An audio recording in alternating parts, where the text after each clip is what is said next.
A friend of mine and I were talking this week, and we were trying to process the events of this year, this apocalypse, this time that we are in. This word, apocalypse, has become a part of my lexicon in 2019 and 2020, and in the sense of a universal or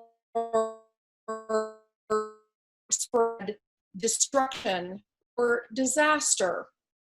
This word, I figured I'd better find out what it really means as I've been using it. And I don't say the apocalypse, but an apocalypse, because I think these times of widespread disaster, when the ground is shifting beneath our feet, when every single day brings more bad news, happens at various points in human history, and we happen to be living through these extraordinarily explosive times. Apocalypse is also used in the sense of revelation or prophecy. It comes from the Greek, and it means to uncover. It's no exaggeration to say that we are living in an apocalypse when so much rot, so much disorder and injustice and evil is being revealed. My friend and I agreed that it's like we are living in concentric circles of trauma, that the unrest and uprising in Minneapolis is an explosion in the middle of concentric rings of fire. Not just in Minneapolis, indeed across the country. And so I want to spin out this model a little bit and see if it makes sense to you. Imagine that the largest ring of these concentric circles, I'd be way out here, but you couldn't see me in my camera, so I'm just going to be right here. The largest ring is the existential crisis that surrounds everything. It's the looming climate catastrophe. Scientists describe a series of tipping points past which particular impacts of global heating become unstoppable. Theoretically, humans could change our actions enough to mitigate these tipping points, but our addiction to lifestyles that require fossil fuels makes this unlikely. Not impossible, but unlikely. And certainly, we have seen the news reports as a result of our early sheltering in place during the COVID crisis, that things were able to change almost immediately. Wanda noted earlier that songbirds are coming back and skies were clearing. It's not that we can't make a difference, we just have to want to really, really badly.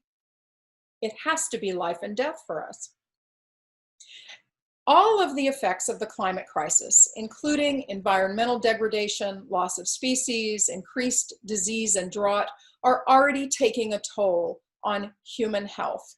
And certainly people who are more at risk for health issues and economic injustice issues, it falls most heavily on them. This outer ring is huge, overwhelming, and as I say, existential.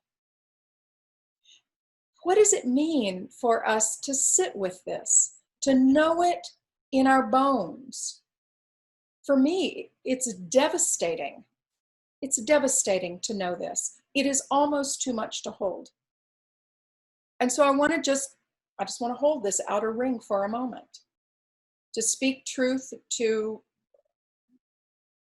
the power of it. And let us rest with it.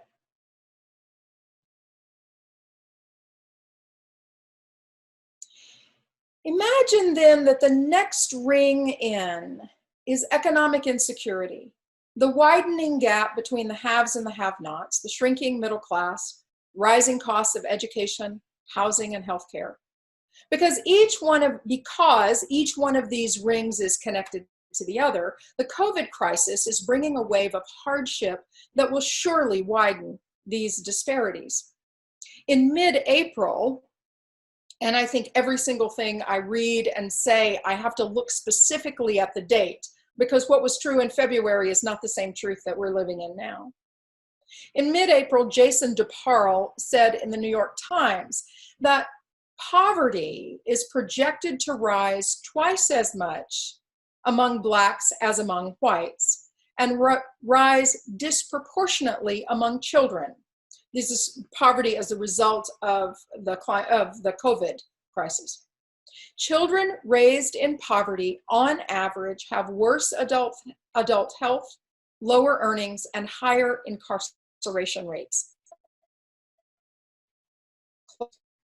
It's not news to say that the US spends the most of any country on healthcare and has one of the lowest life expectancies and one of the highest suicide rates of any industrial country. We spend more and we have worse outcomes. The fallout from the current pandemic is likely to turn these trends in even in a worse direction. So we've got the climate crisis. Now, you might order your rings of fire differently, but here's how I've ordered them today. The climate crisis, the economic injustice, looming crisis, growing disparity. Imagine that the next ring of leadership, I'm gonna get like this, the next ring of leadership of fire is the complete lack of leadership at the highest levels of government, the paralyzing polarization of our country, the degradation of democracy and voter suppression, and the documented rise of authoritarianism. As the brilliant historian Heather Cox Richardson stated last week, the news is overwhelming. It is designed to be overwhelming. This sort of chaos and confusion destabilizes society. And in that confusion, as tempers run hot, people who are desperate for certainty return to old patterns and divide along traditional lines.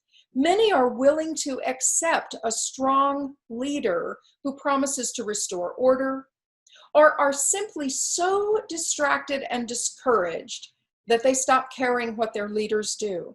They simply hunker down and try to survive. What she's saying is that authoritarianism thrives in chaos. Our next ring in is this global pandemic, this plague which to date has taken the lives of 104,000 Americans. That's equivalent of 34 times the deaths on 9/11. Practically every part of our lives have changed and will be changed for a long, long time to come. Because those of us in this circle know what colonoscopy prep is like, we're all of a certain age, and many of us are in the category that are at increased risk for really damaging effects from COVID-19. It's changed everything. It's changed our economy. It's changed the way people go to school and go to work, and obviously the way we worship together, the way we shop, the way we travel, everything. The lilacs are still blooming outside the window. That remains the same. All of the ways that we interact are changed. And I would say that this innermost ring, this most compact ring, is this explosion of racial tension in our cities and states. It is the reckoning of America's twin original sins of slavery and genocide.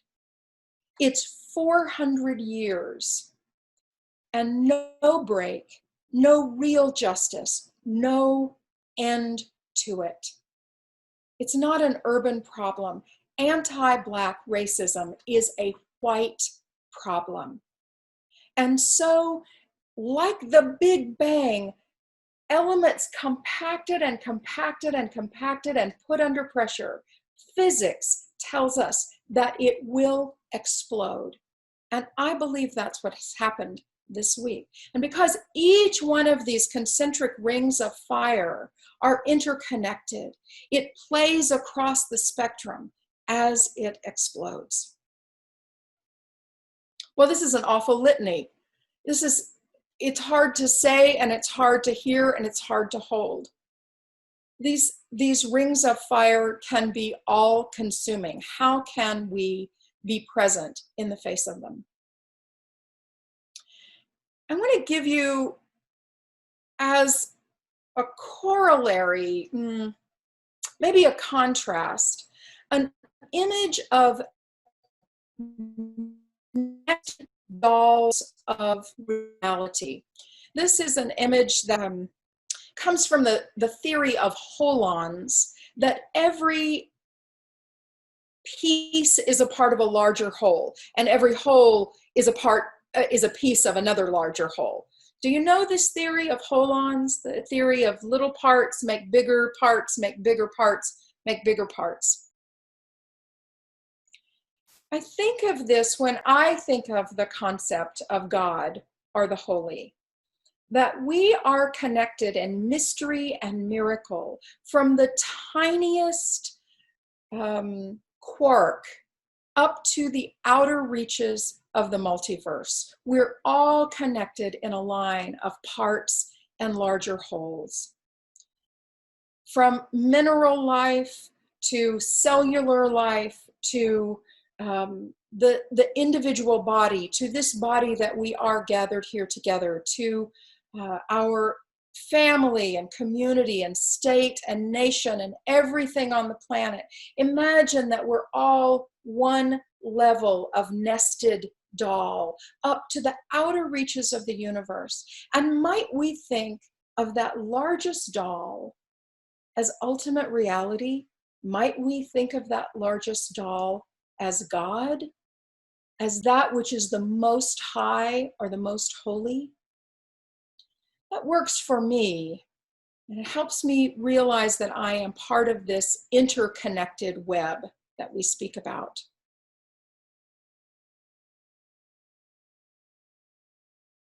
When I think about the Most High, the Most Holy, and what can save us now, this is a theological question. And whether or not those of us in this group believe in God as a being, as an agent who has a say in the activities of humans on the planet, or works at a much higher level, I am betting that most of the people gathered in this community are not of the belief that God will reach down God's hand and change a racist system into a non-racist system. That God will not reach down God's hands and remove a disease, or that God has reached God's hand in to place a disease as punishment. I think most of us here believe in the results of science, and we understand epidemiology to some degree, and that the God that we may believe in is not that kind of punishing God. But if it is that highest reality, are we not all connected to it in one unbroken line, so that we can be in alignment with the Most High and do those actions alone and together that are life-giving, that are helping, that are fulfilling of being a part of this great whole? That's how it feels to me. I am not responsible for solving all of the problems on my own. Neither am I free to ignore the problems because they feel too big to face. I love Gary and Marty's story of going to this sanctuary spot where people who have a lived experience of homelessness, who have been traumatized by the police in the 3rd precinct in Minneapolis, are finding sanctuary, a safe spot to be.